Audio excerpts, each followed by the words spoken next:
Well, it is the holidays, and we know what comes with it. No, not gifts, not cheer, but family drama. And I guarantee you this year might even be more with everything that's been going on in the past and the family first time coming together in probably a year or two. So to help us maneuver through this and get out of the red zone is Dr. Lombardo. Good morning, doctor. How are you? Good morning. I am grateful to be here. And that is the name of your book, Get Out of the Red Zone. What does that mean? Right. So when we're talking about get out of the red zone, we're talking about the psychological red zone, not the football red zone. And the psychological red zone happens when we are at high levels of stress. So think of stress as on a continuum from 0, no stress at all, to 10 out of 10, the most stressed you've ever been. And the red zone happens when we get into a 7 out of 10 or higher. So a 7, an 8, a 9, or a 10. And in the red zone, we tend to think differently and we tend to act differently because we're so overwhelmed with stress. And let's talk about those actions that we take when we're in that red zone that can actually turn violent and also can pretty much isolate you from your whole family. Am I right? Completely. So quick pop quiz to see if anyone has ever experienced the red zone. Have you ever said or done something that you later regretted? Oh, yes. Maybe like that. Yeah.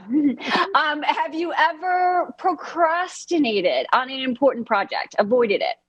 Yes. Probably, right? Have you ever had trouble focusing because you were so overwhelmed with what was going on? I guess I'm in the red zone right now, huh? There you go. Yeah. And I don't need to put you on the couch because we're going to take care. We're going to help everyone out there. But if anyone has ever experienced any of those, that was being in the red zone. Again, our brain functions in a different way, and we tend to focus on what's wrong, and we tend to share that with other people. That's not going to help us in general, and particularly not over the holidays. Yeah. All right. So how do we get out of the red zone? Yeah. So there's one thing that when we're at low levels of stress, we want to do things to help ourselves stay out of the red zone, right? Exercise, gratitude, meditate. That's all great. But when you're in the red zone, when you're at that 7, that 8, that 9, or the 10, it's really hard to do those things. So I have a principle. It's called the Helm Principle. Helm. It's an acronym. H stands for halt. When you are in the red zone, halt all movement in this region of your body. Don't let anything out of your mouth because that's when we say things we later regret. And don't put anything in your mouth because that's when we tend to consume things we later regret. E stands for exercise, moving your body, going for a walk, jumping on the bed. It releases endorphins to help you get out of the red zone. L is laughter. Right? We know that laughter is the best medicine. Sometimes when I'm in the red zone, I just hop on YouTube and watch maybe an SNL skit. I get that humor, and then I can move on with life.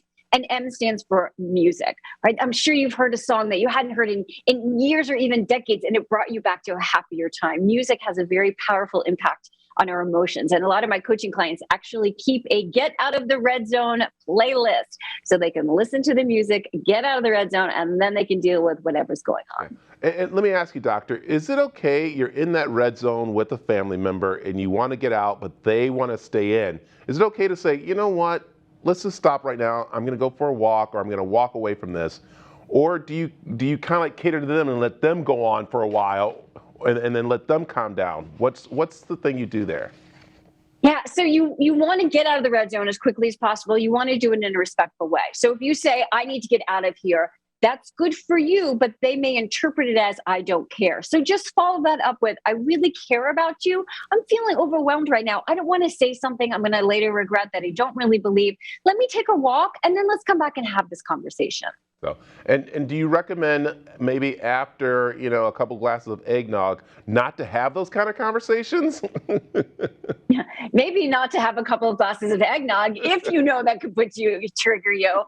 Yeah, just be really aware of where you are. When you are in the red zone is not the time to have a serious conversation.